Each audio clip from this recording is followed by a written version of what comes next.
Skyscrapers fall. The pyramids don't. We live in a world of mega projects. Glass towers rise in weeks. Bridges span oceans. Cities are rebuilt in months. And yet, when you ask a modern engineer whether we could rebuild the Great Pyramid of Giza today, the answer is often hesitation.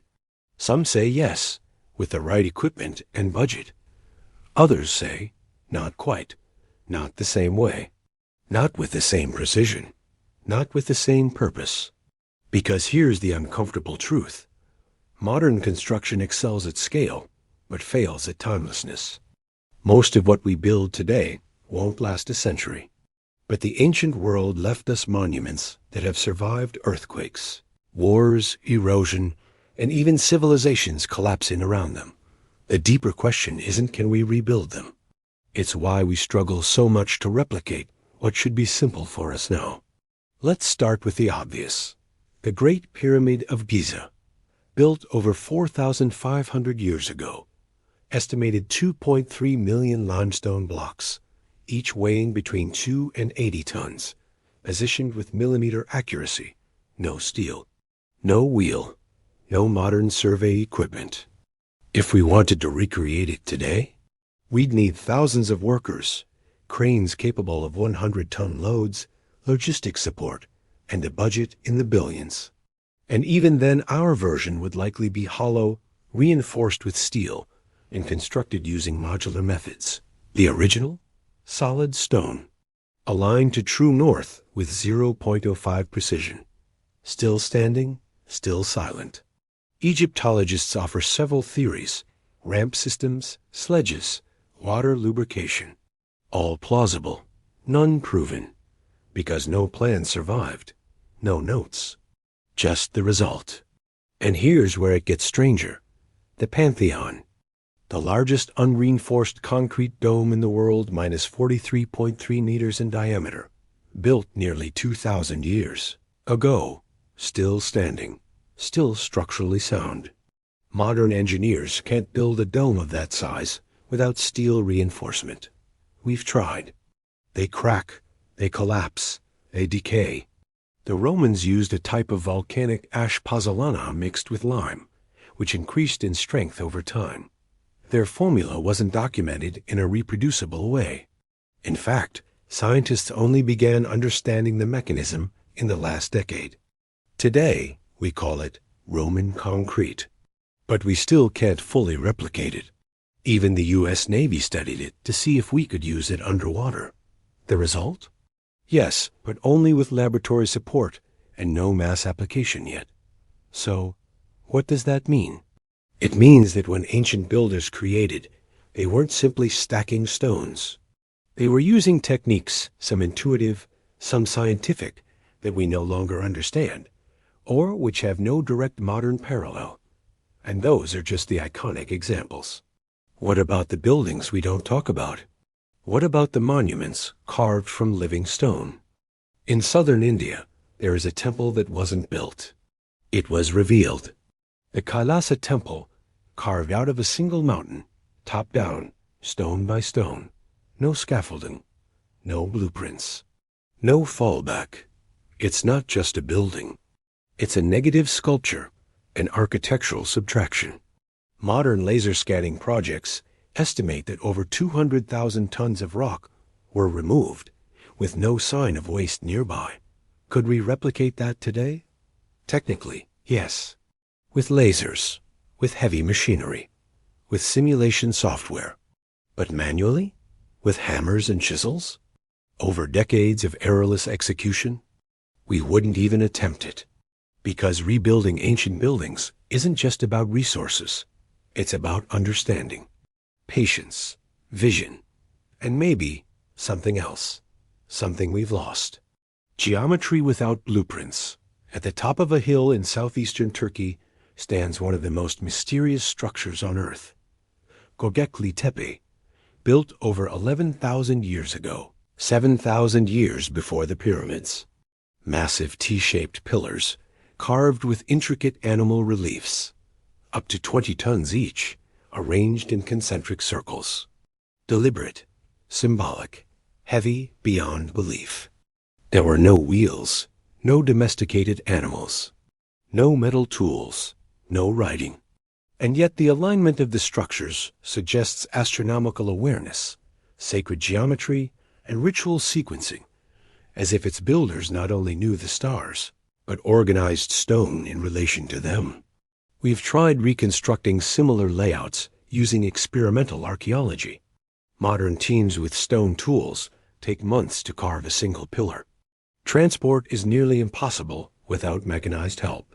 Even if we could copy it physically, we couldn't copy the knowledge ecosystem that produced it. Because Göbekli Tepe isn't just architecture. It's a worldview encoded in stone. A language of construction we can't read anymore. And this raises a deeper issue.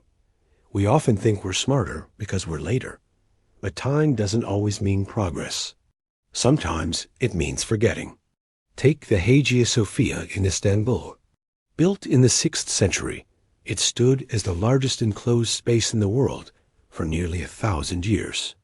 Its central dome 31 meters across floats atop pendentives, curved triangular sections that distribute the weight without steel or rebar. The building has withstood over 50 major earthquakes. Still standing, still structurally active. Today, if you gave a team of engineers the same materials, no steel, no modern concrete, most would refuse the project. Why?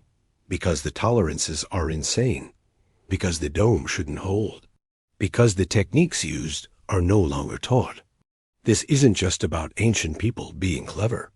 It's about generational knowledge, intuitive mathematics, passed through apprentice chains, not documents. In modern terms, they built using analog intelligence embodied, sensory-based feedback instead of CAD software or stress models. Stone spoke to them in weight, vibration, and resonance. That kind of intelligence is disappearing. Then there's the lost city of non-metal, built on coral flats in Micronesia. Massive basalt columns, some over 50 tons, were somehow moved over water and stacked into seawater-resistant platforms. No documentation exists. No boats of that capacity. No wheeled transport. Recreating it today would require cranes, barges, and careful tide modeling. But the people who built it had none of that. So how did they do it? Local legends say the stones were moved by chanting. While that sounds mythical, there are modern fringe theories about acoustic levitation sound frequencies affecting mass in subtle ways. Not proven, but not entirely impossible either. More realistically, they knew their environment so well, the tides, the stones, the currents, that their logistics were hyper-optimized by pure familiarity. Modern engineers? We'd need drones, sonar, and $50 million. They needed belief, knowledge, and time. These buildings don't just challenge our tools. They challenge our assumptions. That modern means better. That later means smarter. That we can rebuild anything we choose. But what if the greatest architecture isn't about tools? It's about culture. A culture that values permanence over profit. That sees stone as a timeline, not a commodity. That builds for ancestors, not shareholders. We build for today. They built for forever. The cost of forgetting, so? Could we rebuild these ancient structures? Physically, yes. With enough money, machines, and time, we could approximate most of them. But that's not really the question. The real question is, could we build them the way they were originally made by hand, with purpose, without shortcuts? And the answer is almost always no. Because these buildings weren't simply projects. They were philosophies in stone. Today, we build with blueprints. Back then, they built with belief. Geometry wasn't calculated, it was intuited. Stability wasn't modeled, it was lived experience, passed down through generations of craftsmen whose names we'll never know. We can 3D scan the pyramids. We can laser map the temples. We can simulate stress points on domes in milliseconds. But we can't simulate the mindset that built them.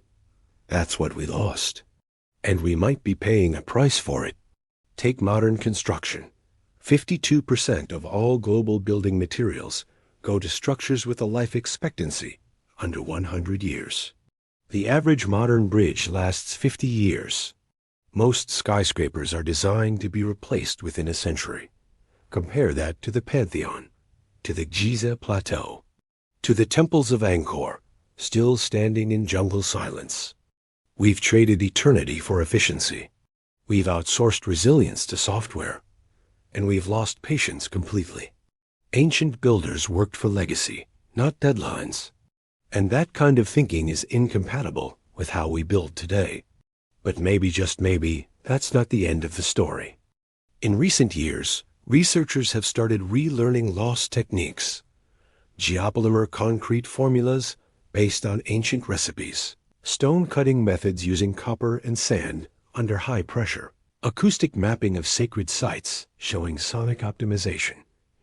Encoded geometry in ancient floor plans revealing solar and lunar alignments. Some architects are even experimenting with slow building structures designed over decades, using hand tools and zero digital assistance. They're rediscovering something the ancients knew instinctively. A building isn't just a structure.